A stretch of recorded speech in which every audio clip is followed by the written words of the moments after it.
Remember, the only way to go up is to go down. Parang irony po yan, no? Kung gusto mong tumaas, kailangan marunong kang magbaba. Kasi tandaan mo, hindi mo maitataas ang iyong sarili. Amen? It's impossible. Subukan niyo po na iangat niyo, itaas niyo ang sarili niyong bangko, ang sarili niyong upuan. Itaas mo, babagsak ka. There is only one way that you can be lifted up, and it is only through the Lord. Mag-ingat ka pag ikaw ay nagpapasikat, nagmamataas, at may pinagmamalaki sa iyong buhay. Dahil ano po ang kasabihan? Pride is the mask we wear to hide our weaknesses. Ang ganda po, no?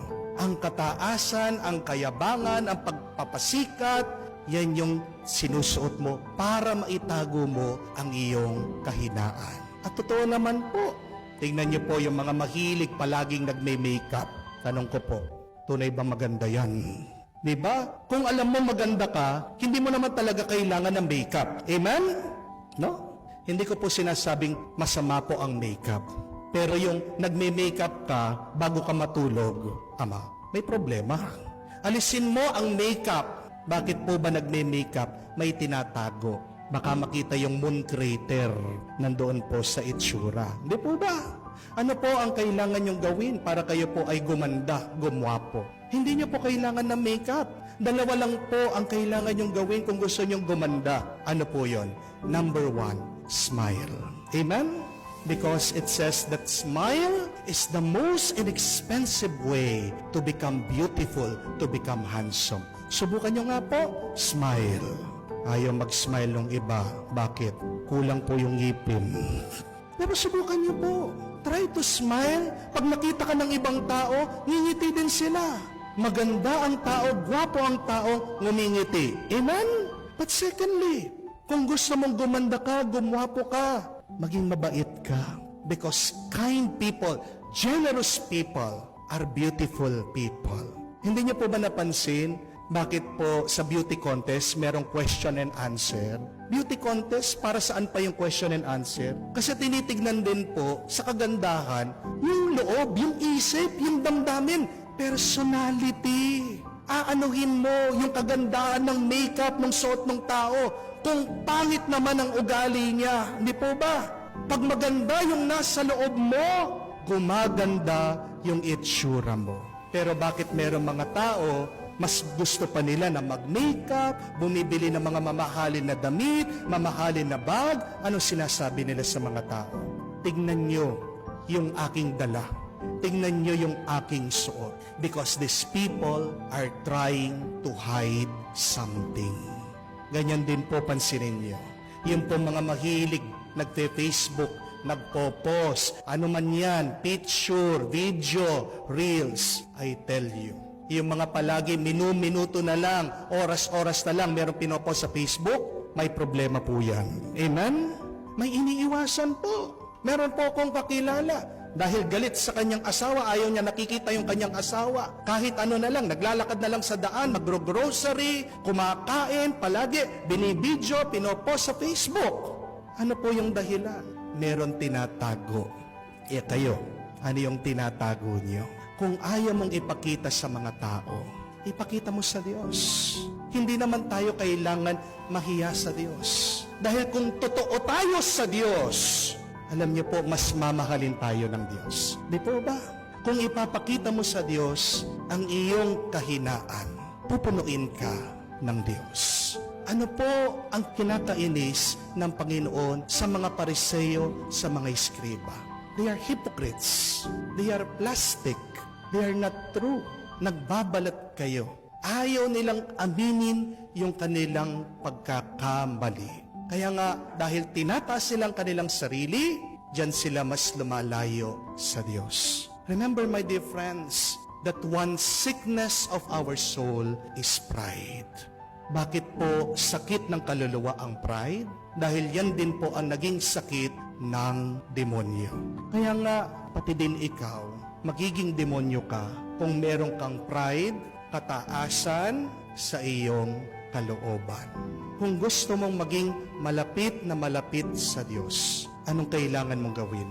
Magpakumbaba ka. Dahil ito ang Diyos na ating sinasamba. Who is Christ? He is God who humbled Himself to be with us. Kung pilit mong tinataas ang iyong sarili, hindi mo kamukha ang Diyos. Ano po ang ibig sabihin ng humility? Galing po yan sa salitang humus, which means ground, lupa. At alam niyo po, sabi ng mga doktor, healthy din po pag malapit po tayo sa lupa, pag malapit po tayo sa nature. Ang tawag po nila dyan, grounding. Dapat po paminsan-minsan, tumatapak po kayo, naglalakad kayo sa lupa. Bakit? Kasi po ang katawan na ito, lupa din. Di po ba? Pansinin niyo po, yung mga bata na palagi nakakulong po sa bahay, palagi naka-aircon, yan po yung mga sakitin. Palaging sinisipon, palaging nilalagnat, mga lampa, mahihinang pangatawan. Pero magtataka ka, yung po mga mahihirap, yung mga ibang bata, baby, gumagapang po, doon po sa malapit sa kanal. Diba? Napakalakas po ng pangangatawan. Kasi po, itong katawan na ito talaga lupa. You are healthy when you are close to nature, to the ground. But I tell you, you are also spiritually healthy when you are humble, when you practice humility. Alam niyo po, pag wala kayong pagpapakumbaba, iniisip mo ikaw ay tama. Amen? At pag iniisip mo ikaw ay tama, ikaw ay makakasakit sa iba. Kasabihan, that pride will cost you everything, but leave you with nothing. Kaya nga, kung ikaw, sinasaktan ka ng iba, kung ikaw, binababa ka, kung ikaw, pinapahiya ka, remain humble at hayaan mo ang Diyos. Hindi natutulog ang Diyos. Nakikita niya ang lahat. Nothing is permanent in this life. Dapat hindi po tayong magmalaki. Di po ba? Kasi kung malakas ka ngayon, magkakasakit ka. Kung mayaman ka ngayon, darating ang araw, magiging mahirap ka. Kung matalino ka ngayon, darating ang araw, magkakamali ka. Di po ba? Hindi natin alam kung anong mangyayari sa atin bukas. Huwag mong iisipin na palagi kang tama. Huwag mong iisipin na palaging merong gumpay, may kayamanan sa iyong buhay. Remain humble and recognize that everything that you receive comes from God. Continue following the will of God. Because if you do not follow God's will, your blessings will turn into curses. May napakagandang kasabihan pa po. Remember this. That it is humility that opens doors and pride closes them.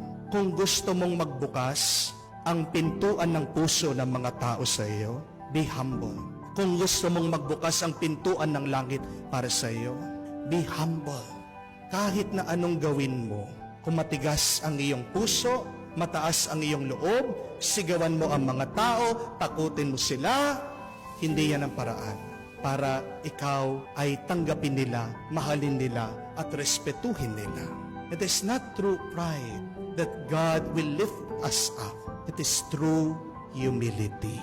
We ask for the grace of humility every day. We know it is so important, and yet, many times, we are so full of pride. My dear friends, you will be blessed more if you will become more humble.